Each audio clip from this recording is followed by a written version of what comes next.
കേട്ടോ. സങ്കടമായിപ്പോയി, സങ്കടം തോന്നും പടങ്ങൾ. അപ്പൊ ഇടയ്ക്കൊന്ന് കണ്ണു നിറഞ്ഞു. നല്ല സിനിമയായിരുന്നു.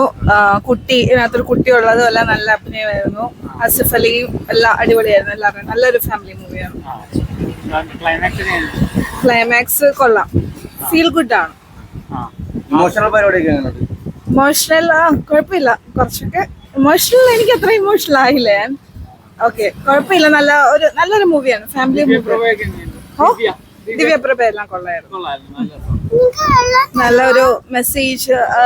ADHD എന്ന് പറയുന്ന ഒരു കുട്ടികൾക്ക് ഉണ്ടാകുന്ന ഒരു ചൈൽഡ്ഹുഡ് ഡിസോർഡറിനെ കുറിച്ചൊക്കെ നല്ല രീതിയിലാണ് സ്റ്റോറി. നല്ല മൂവീസാണ്. കുട്ടികൾക്ക് ഫാമിലീസിനൊക്കെ നല്ല ഇഷ്ടപ്പെടുന്ന ഒരു തീമാണ്. ആസിഫ് അലി എപ്പോഴത്തെയും പോലെ ആസിഫ് അലി ഇമോഷണൽ സീനൊക്കെ ഉണ്ട്. നല്ല സിനിമ. കുഴപ്പമില്ല, കണ്ടിരിക്കും. ക്ലൈമാക്സ് കുഴപ്പമില്ല. കുഴപ്പമില്ല, നല്ല കാണാൻ നല്ല സുഖമുള്ള പടമായിരുന്നു. കൊള്ളാം, നല്ല സൂപ്പർ.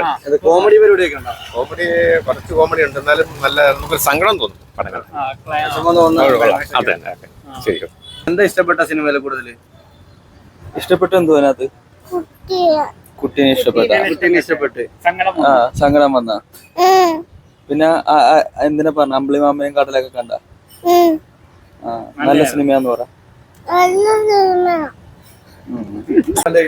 കണ്ടു കഴിഞ്ഞപ്പോ ഇച്ചിരി വിഷമം തോന്നി. ആ കൊച്ചിന്റെ ഒരു അവസ്ഥയും ആഷിഫ് അലിയുടെ അവസ്ഥയും ഓർത്തിട്ട് പടം ഗംഭീരമാണ്. എല്ലാരും ഇഷ്ടപ്പെടും, യാതൊരു കുഴപ്പമില്ല. അപ്പൊ ഇടയ്ക്കൊന്ന് കണ്ണു നിറഞ്ഞു. എന്താന്ന് പറഞ്ഞാ കടലിൽ കൊണ്ടു ചെന്നിട്ട് ഇനി അതും അവൻ എന്ത് ചെയ്യുമോന്ന് അറിയത്തില്ലല്ലോ. പക്ഷെ ആ വെള്ളം കൈ കയറിയപ്പോ, ഉപ്പുവെള്ളം കൈ കയറിയപ്പോ പശയൊക്കെ വിട്ട് നല്ല ഹാപ്പിയായി. കുഴപ്പമില്ല. ഉഗ്രം പടം കേട്ടോ. കണ്ണ് നിറഞ്ഞു പോയി. ഏതായാലും നന്നായിട്ട് കണ്ണ് നിറഞ്ഞു പോയി. സങ്കടമായി പോയി. കൊച്ചിന്റെ അഭിനയം ഗംഭീരം കേട്ടോ. അത്രേ ഉള്ളൂ. അത് കൊള്ളാം കേട്ടോ. അത് നല്ല ഇതുണ്ട്. ആ കൊച്ചിന്റെ അഭിനയം നല്ല ഇതാണ്. കൊച്ചിന് കൂടുതൽ സിനിമയിൽ ഇത് ചാൻസ് കിട്ടാൻ വകയുണ്ട്. ഈ സിനിമ കണ്ടു കഴിഞ്ഞു. ആഷിഫ് അലിയുടെ കൊള്ളാം, നല്ല അഭിനയമാണ് കേട്ടോ. സങ്കടമായിപ്പോയി.